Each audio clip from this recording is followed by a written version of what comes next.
I'm about to get a run in. And yes, I'm running in Crocs. Sometimes you just gotta do stuff. And it looks like I'm tryharding.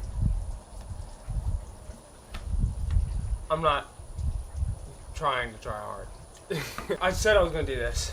So that's what I'm gonna do. And if I have to do it in Crocs, because I couldn't find my running shoes, that's how it's gonna be.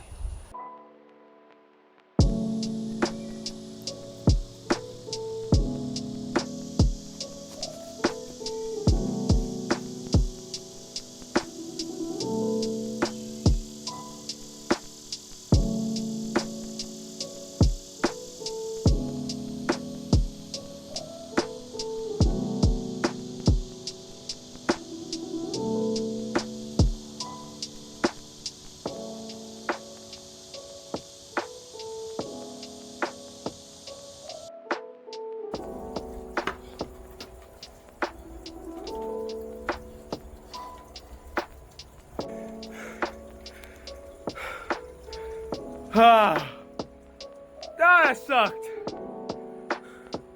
I only did 3/4 of a mile.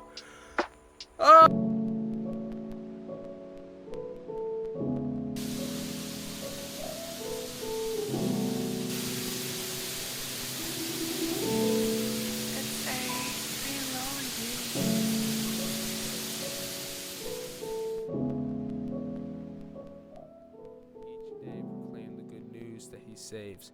Publish his glorious deeds among the nations. Tell everyone about the amazing things he does. Great is the Lord. He is the most worthy of praise. He is to be feared above all gods. The gods of other nations are mere idols, but the Lord made the heavens. Honor and majesty surround him. Strength and beauty fill his sanctuary. O nations of the world, recognize the Lord. Recognize that the Lord is glorious and strong. Give to the Lord the glory he deserves. Bring your offering and come into his courts. Worship the Lord in all his holy splendor. Let all the earth tremble before him. Tell all the nations, the Lord reigns. The world stands firm and cannot be shaken. He will judge all peoples fairly. Let the heavens be glad and the earth rejoice. Let the sea and everything in it shout his praise. Let the fields and their crops burst out with joy. Let the trees of the forest sing for joy before the Lord, for he is coming. He is coming to judge the earth. He will judge the world with justice and the nations with his truth. The Lord is king. Let the earth rejoice. Let the farthest coastlands be glad. Dark clouds surround him. Righteousness and justice are the foundation of his throne. Fire spreads ahead of him and burns up all his foes. His lightning flashes out across the world. The earth sees and trembles. The mountains melt like wax before the Lord of all the earth. The heavens proclaim his righteousness. Every nation sees his glory. Those who worship idols are disgraced. All who brag about their worthless gods, for every god must bow to him. Jerusalem has heard and rejoiced, and all the towns of Judah are glad because of the justice, O Lord. For you, O Lord, are supreme over all the earth. You are exalted far above all gods. You who love the Lord hate evil. He protects the lives of his godly people and rescues them from the power of the wicked. Light shines on the godly and joy on those whose hearts are right. May all who are godly rejoice in the Lord and praise his holy name.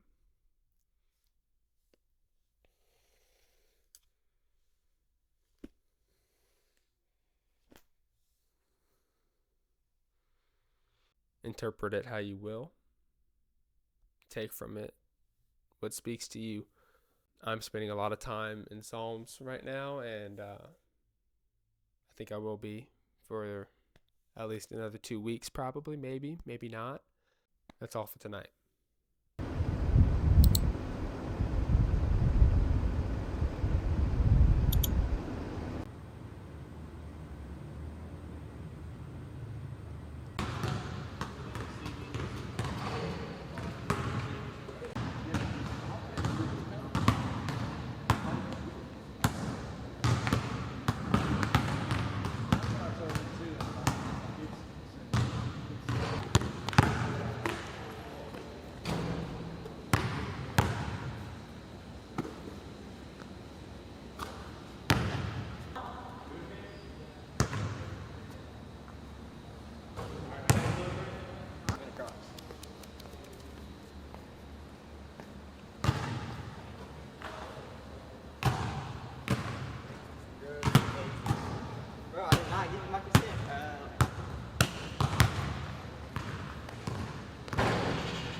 man.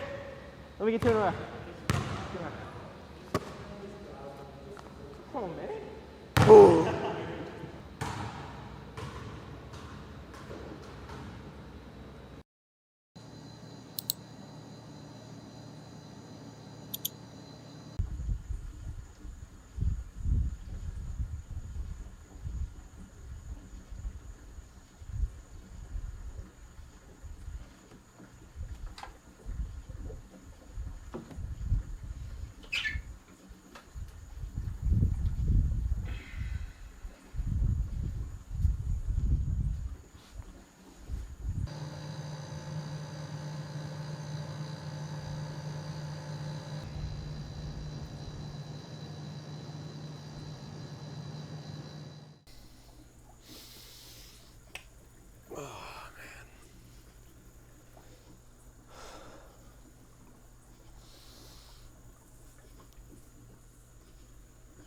I don't want to get my shorts wet. But,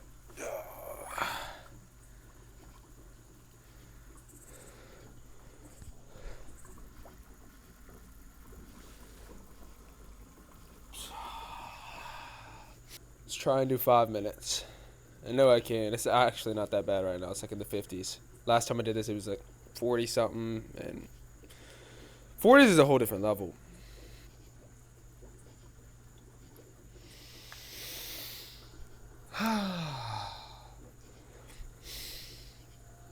So as you saw, I had basketball practice earlier. Practice went good. I think this was really the first real practice. We had a practice before this. We might have had 2 practices before this, but this was like the first practice where we had mostly everybody who's on the team there, and we really were getting after it. The other practices, they were more fun oriented, even though this practice was just as fun as all the other ones. Practice went good. I think this video, the way it's gone is in a way of, I pictured it last night as discipline, maybe some self-worth, like knowing your self-worth last night, because I was just kind of thinking of where this was all going. And I was trying to tie it in with what I was reading in the Bible the night before last. I just don't know how to tie it in. Because I thought I had something, but then I started thinking about it today, and I was like, I don't know if that's really where the Psalms were trying to take it. And I didn't want to take it out of context and like try to just mash it on to my own personal agenda, whatever I wanted to do with it. So I guess we're just going to ignore that. And I'll just say something. If you're going to be disciplined, and if you're going to enjoy being disciplined, it's going to have to become your lifestyle. It's going to have to become part of yourself. Because when I was, quote unquote, on my self-improvement days, not like I'm not trying to improve myself anymore, but when I was really in the cult of self-improvement, I mean, I worshipped discipline. Discipline was what I wanted to be, what I was trying to grasp onto. And I think now it's become more so of my lifestyle. And obviously, I'm more disciplined and have to exercise discipline in different areas of my life now than I did back then. Because it doesn't really take discipline for me to go to the gym.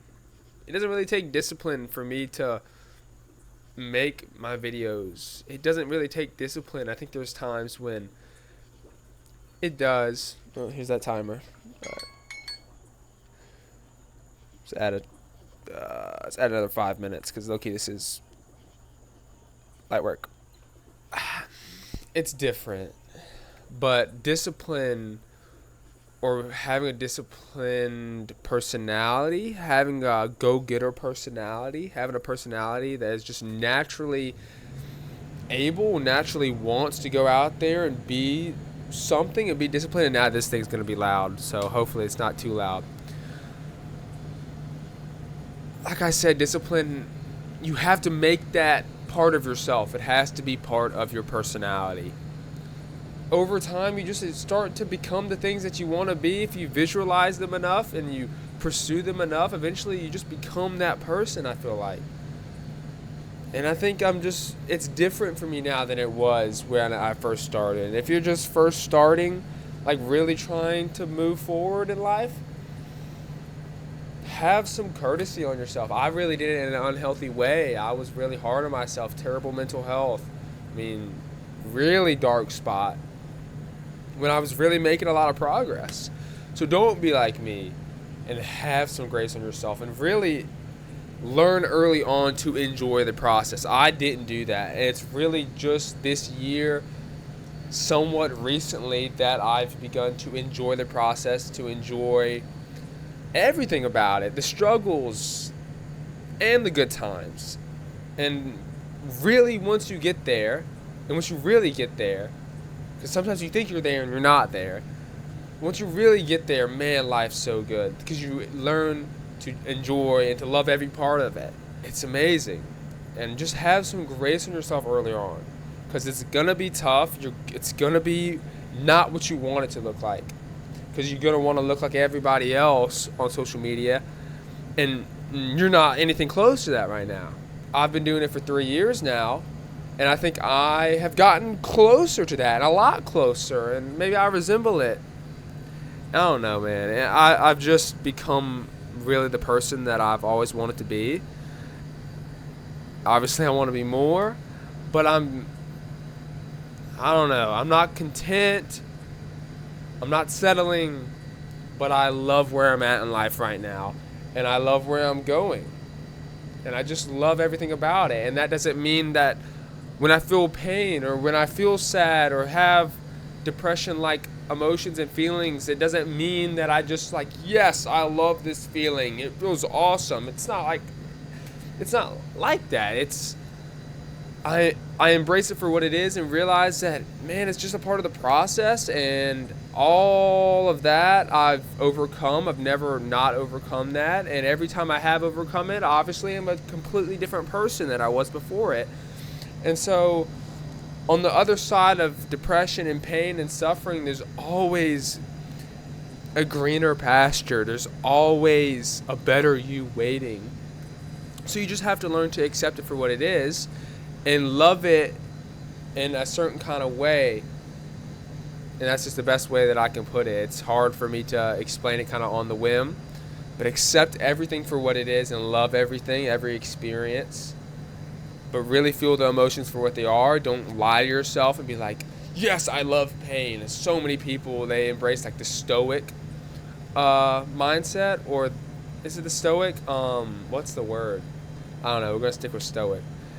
It's like they try to just like, I love pain, and they try to embrace pain and suffering. And you got to do that to maybe some extent. But man, like, don't try to make pain and suffering into this great, amazing thing. It's not. We're not supposed to feel that, you know? That's what this world is, and there's pain and suffering in this world because we're living in a faulty world right now. But when this is all said and done and God comes back, like, we're not going to have that no more, man. Like, we're not going to have suffering. So don't lie to yourself. Be like, yes, I love pain and suffering. Embrace it for what it is, because obviously it's a part of this world. But don't lie to yourself and say, like, it's a good feeling. It's not. And I think once you stop lying to yourself about, yeah, I actually like this, or like you lie to yourself about certain things, you try to brainwash yourself into certain things, like, that didn't work for me. And I don't think it's going to work for a lot of people. Just stop lying to yourself. Be honest with yourself with how you feel. Be honest with how things feel to you, and you're going to make a big breakthrough once you stop lying to yourself. And life gets a lot better and a lot more clear. Like, yeah, this does hurt. This does not feel good. I don't want to feel this. But it's a part of the journey. I'm going to deal with it. I'm going to figure it out, try to get rid of it as fast as I can. But I know, like, I've always been delivered from this in the past. I will be delivered again. The evidence points to it. And then once I do get delivered, man, what a new, amazing person that I will be. So just stop lying to yourself. And over time, you will become the person that you want to be. Hopefully that makes sense.